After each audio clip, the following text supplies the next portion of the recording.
Good morning, students. Today I am going to start my third lecture on interior of the earth. So first of all, I want to discuss you with this earthquake waves graph.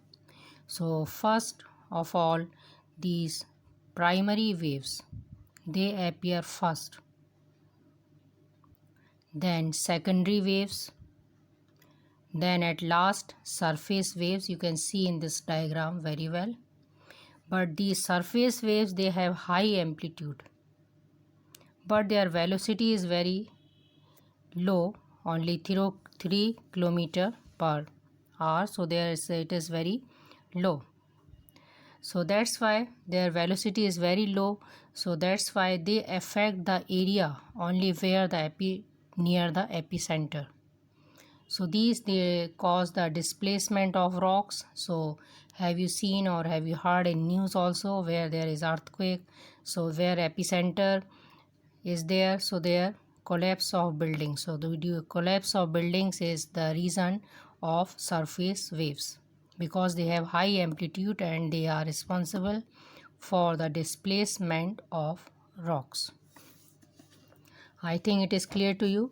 Now I want to start this one, shadow zone. Shadow zone, emergence of shadow zone. This we will discuss today.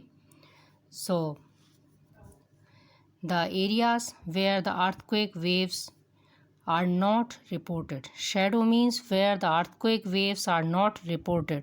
Such a zone is called the shadow zone. The three waves, primary waves, secondary waves, and the surface waves or surface waves, are also known by another name is lateral waves, are recorded near the focus of the earthquake. They follow a curved path, because do you know that earth is geoid in shape, flat at the poles. So these waves, they follow the curved path in the interior of the earth, which proves that the density increases inside the earth. Already I have told you earlier in my previous lecture that as we move down, the density also increases. Temperature also increases and density also increases.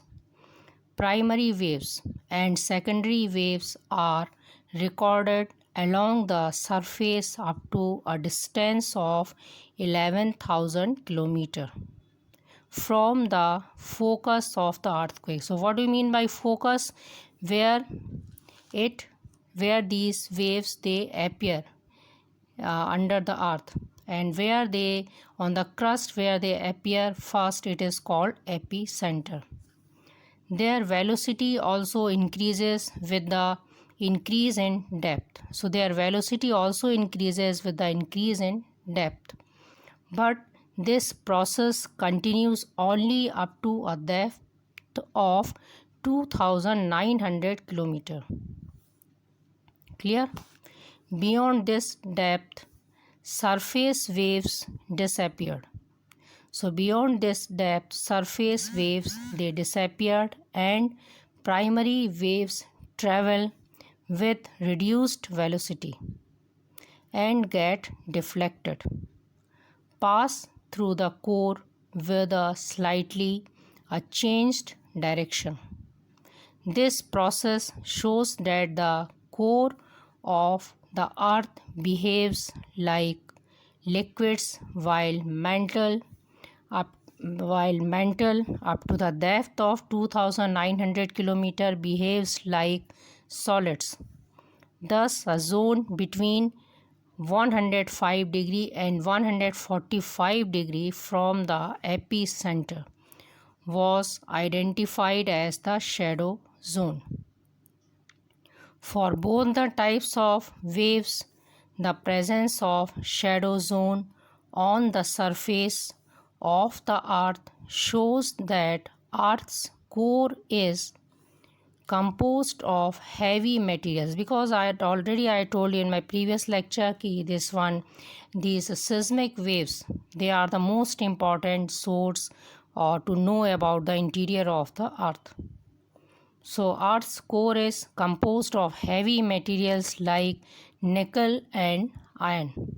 Surface waves or lateral waves that increase greatly in amplitude. Already I had shown you in the this previous diagram.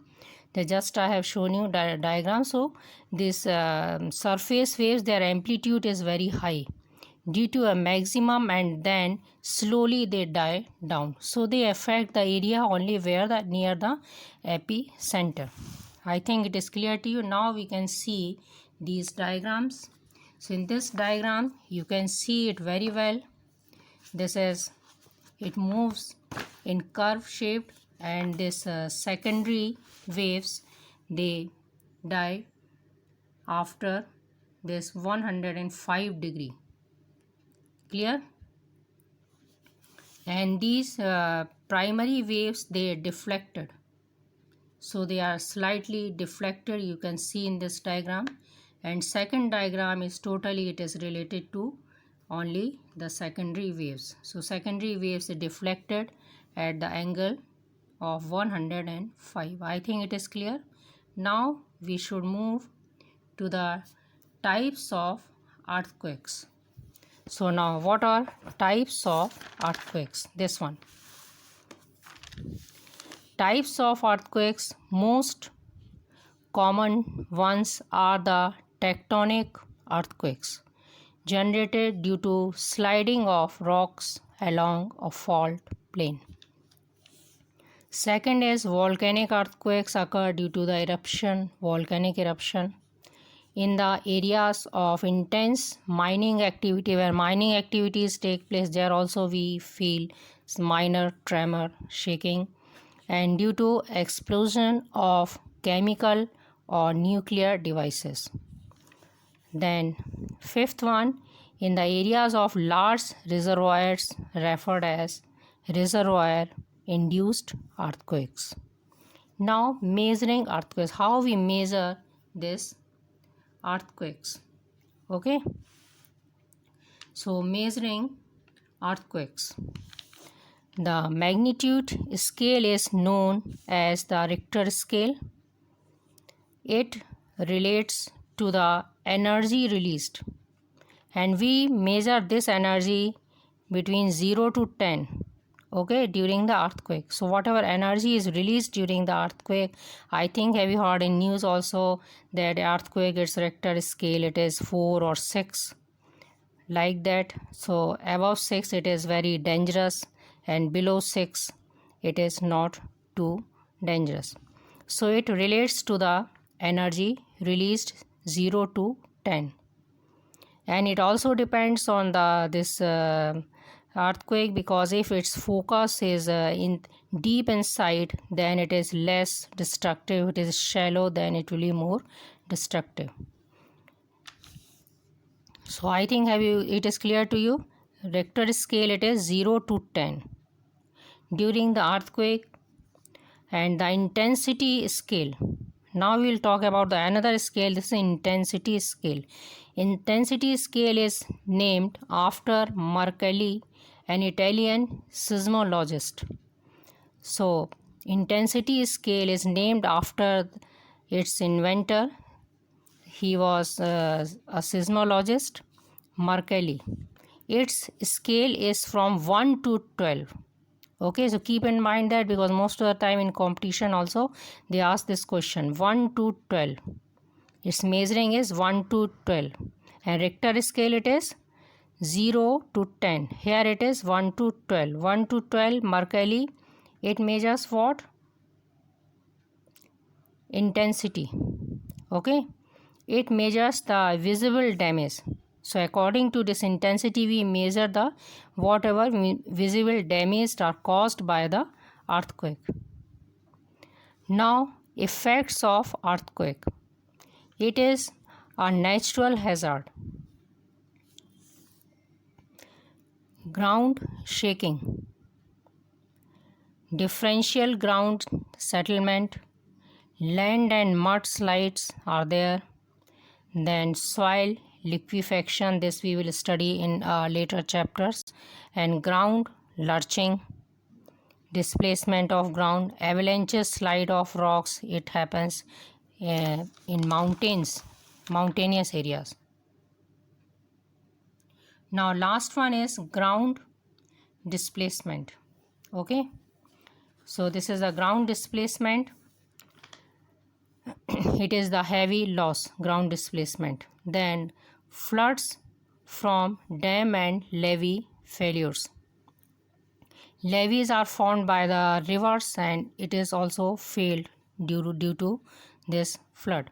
Then structural collapse of buildings, fires, falling objects, tsunami in Japan also. Tsunami hit 11 countries include and Indian Ocean also on 26th December 2004 it happened. Ground shaking and avalanches of rocks affect the life and property of people very much. Okay, the effect of tsunami would occur only if the epicenter of the tremor is below oceanic waters. If it is its epicenter or focus, then epicenter it is in ocean. Okay, then it is tsunami is there and it is very dangerous and destructive one. That's all. I will continue my next lecture. Thank you.